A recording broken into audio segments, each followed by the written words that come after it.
Pertama-tama, marilah kita mengucapkan puji dan syukur kehadirat Allah Subhanahu wa Ta'ala. Pada pagi ini kita masih diberikan beberapa nikmat, berupa nikmat kesehatan, nikmat kesempatan, sehingga kita dapat menjalankan aktivitas kita pada hari ini. Selanjutnya, selawat beriring salam hadirat Nabi besar Muhammad Sallallahu Alaihi Wasallam yang telah mengangkat derajat umat, terutama umat Islam dari alam ilmu pengetahuan. Yang saya hormati Bapak Wadir Pelayanan, para kepala bidang, kasih, para dokter umum, dokter gigi, case manager, dan seluruh tenaga yang bekerja di rumah sakit Dr. BW. Dapat kami sampaikan bahwa sebagaimana yang disampaikan oleh Bapak Direktur pada Senin yang lalu, memang saat ini di Kabupaten Atelnya ditekankan oleh Bapak PJ, Bapak Bupati, ada, itu maksudnya Pak Dr. Gusnaro yang sampaikan, disampaikan oleh Bapak PJ itu untuk mendukung dia bekerja di Kabupaten Aceh Tengah ini. Dia melihat dari aparatur yang ada di dinas-dinas, di badan-badan dan di rumah sakit terkait dengan kedisiplinannya. Kalau kita disiplin, berarti kita mendukung beliau. Berarti kalau kita tidak disiplin, berarti kita tidak mendukung beliau. Ini kenapa demikian? Memang terkait dengan kedisiplinan ini yang sangat mencolok di Kabupaten Aceh Tengah, kedisiplinan aparatur, begitu juga di rumah sakit. Jadi harapan Pak Gus tadi disampaikan, ini mohon disampaikan kepada kita bahwa hampir dipastikan kalau ASN maka akan diberikan punishment, hukuman, sanksi. Begitu juga yang rajin akan diberikan reward, sebagaimana yang telah kita perhatikan beberapa bulan yang lalu. Reward itu sebangsa penghargaan agar yang lain itu bisa lebih rajin. Jadi itu ingat, itu disampaikan Pak Gus tadi, karena itu memang perintah dari pimpinan daerah, dari Pak Bupati. Saudara Direktur, rajinkan rumah sakit, disiplinkan rumah sakit, catat nama-nama orang yang tidak rajin, catat nama-nama orang yang tidak aktif bekerja. Jadi ini yang disampaikan. Jadi nanti jangan heran, ada beberapa pegawai nanti akan dipindahkan, diberi sanksi. Itu jangan heran, karena ini sudah diberikan ini wajib saya sampaikan. Jadi itu bagi kita yang ASN, ya rajin saja lah, sesuai mengikuti aturan yang ada. Contohnya apel jam 8, kita datang jam 8, pulang jam sekian, pulang jam sekian. Orang tadi itu paling sekitar 52% kita yang mengikuti apel.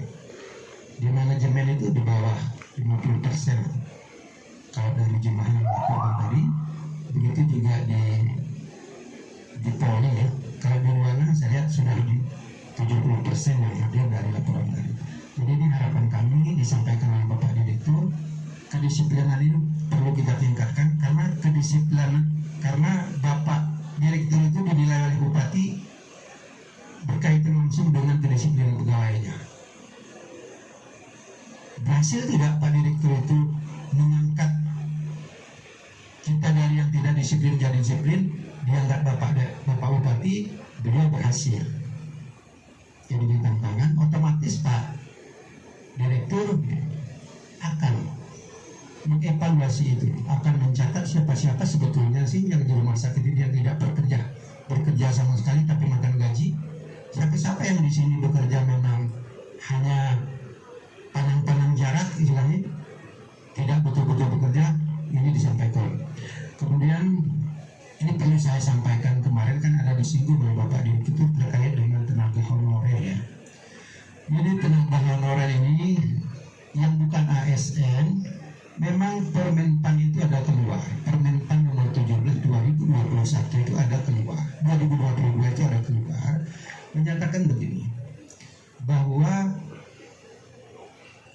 pegawai yang non ASN itu artinya tenaga kontrak dan tenaga magang, tenaga kontrak atau tenaga honorer, dia akan diselesaikan November 2023. 2023 November ini kalau itu maknanya penjabarannya berarti November itu tidak ada lagi tenaga honorer. Coba dibaca Permenpan. November 2023 ini tidak ada lagi tenaga honorer. Yang ada itu adalah pegawai, itu yang ada hanya ASN dan P3K. Ini apa maknanya? Bahwa kalau sesuai dengan Permenpan itu yang pada saat itu dikeluarkan oleh almarhum Bapak Permenpan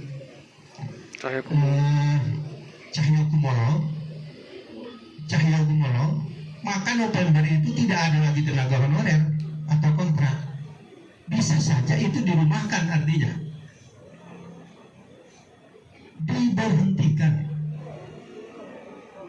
Tapi memang Menpan yang baru Pak Azwar Anis ini saat ini masih meninjau kembali SK itu, masih meninjau kembali keputusan itu, karena dia bilang bahwa kalau ini dihilangkan, dihapus, dirumahkan, maka kemudian pemerintah akan terganggu pelayanannya, karena jumlah yang terdata itu 2,5 juta saat ini secara nasional, 2,5 juta yang honorer ataupun kontrak.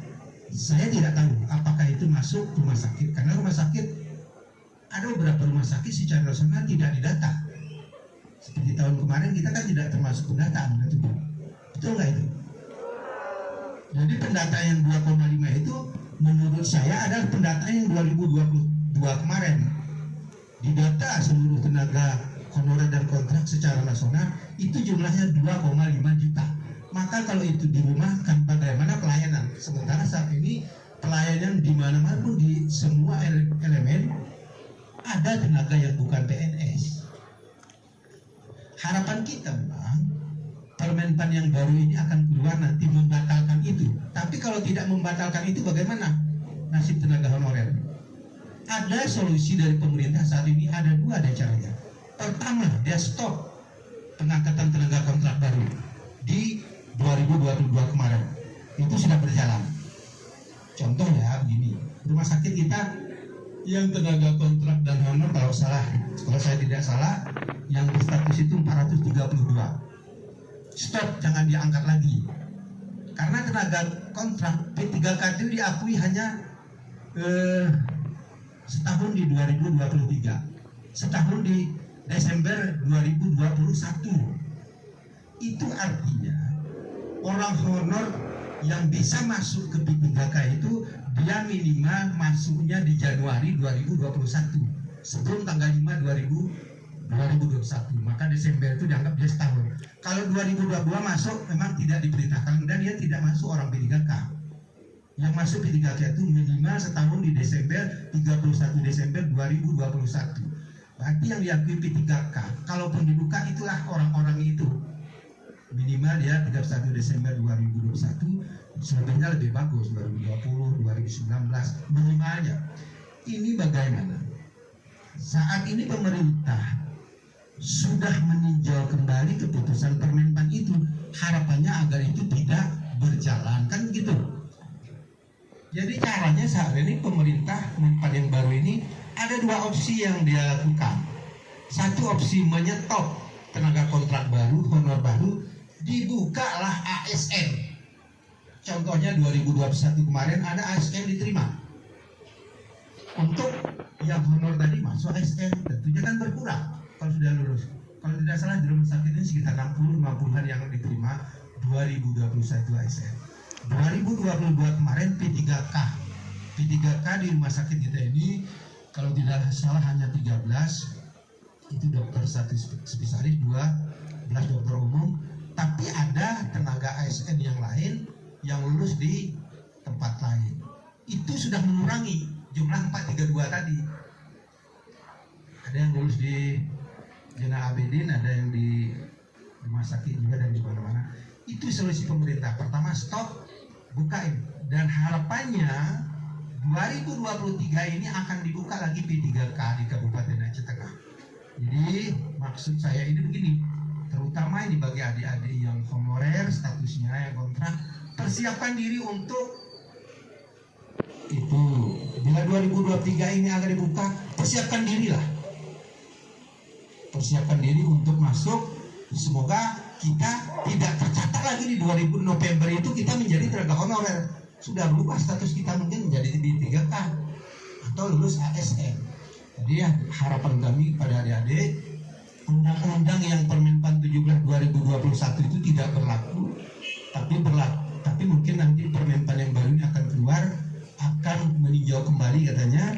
Jadi caranya seperti itu, tenaga kesehatan, tenaga pendidikan dia buka sekarang, nanti ada tes P3K. Jadi harapan saya pada adik-adik, bukan mau menakut-nakuti, ini untuk adik-adik ini, belajar dari sekarang untuk persiapan ujian itu. Itu caranya, agar adik tidak masuk lagi terdata di November itu. Tidak orang yang dibuang, tidak orang yang dirumahkan. Itu satu. Ada jalan kedua. Ini mungkin masih harapan ya. Mungkin masih harapan. Yang tersisa di November itu nanti, katakan rumah sakit dan tubuh tersisa 200 lagi yang belum menjadi ASN P3K dan ASN. 200 lagi ini sudah pasti barang tentu tidak mungkin semuanya itu dipertahankan oleh rumah sakit. Karena kata Menpan tadi, dipertahankan 2.500.000 itu negara chaos, tidak mampu menggaji. Tapi kalau semua dirumahkan, negara akan terganggu pelayanannya.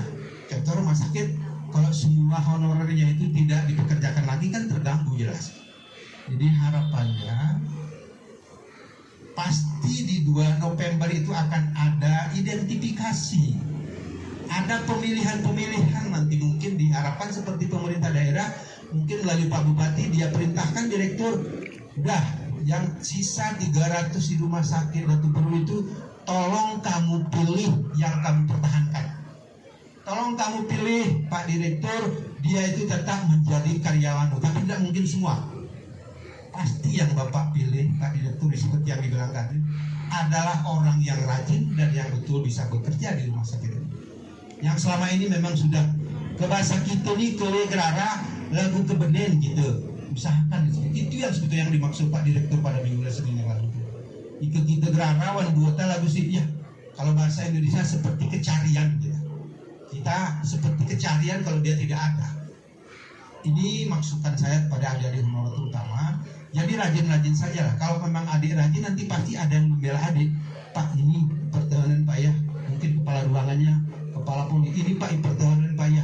Ini rajin dan itu maksud Pak Direktur itu. Jadi ini wajib saya sampaikan karena ini diperintahkan oleh Pak Direktur tadi. Tolong sawah nabang ya bang. Itu maksud saya. Jadi kuncinya itu tadi. Kalau kita rajin, tidak rajin akan diberikan punishment hukuman. Begitu juga dengan tenaga adik-adik yang bukan PNS, ya harus rajin tadi. Mungkin dengan rajin itu adik mungkin dari sini ke November adik belum berstatus, masih tetap tenaga honorer, belum lulus mungkin, mana tahu tidak lulus kalaupun ada P3K ASN, tapi masih dalam November itu masih tenaga kontrak. Ya, untuk mengangkat saudara adik-adik tetap menjadi tenaga honorer, itu tadi dilihat ngeger rajin gerpane mungkin ke kita pakai jemaah itu. Tapi kalau salah satu dari dua itu saya kira masih dipertahankan oleh Bapak Direktur. Kadang kemampuannya sederhana tapi rajin molo, ada pertimbangan Pak Direktur.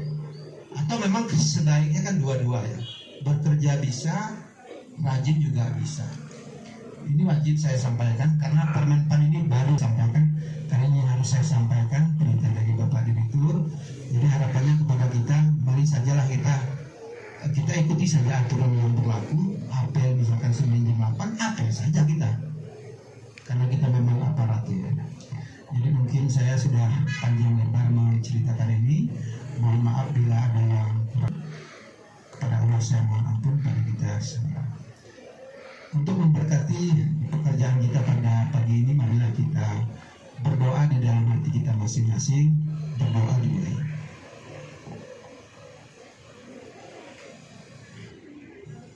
Berdoa selesai.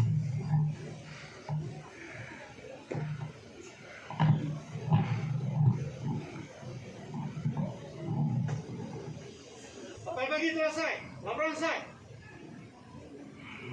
Bubarkan kepada pembina apel. Hormat.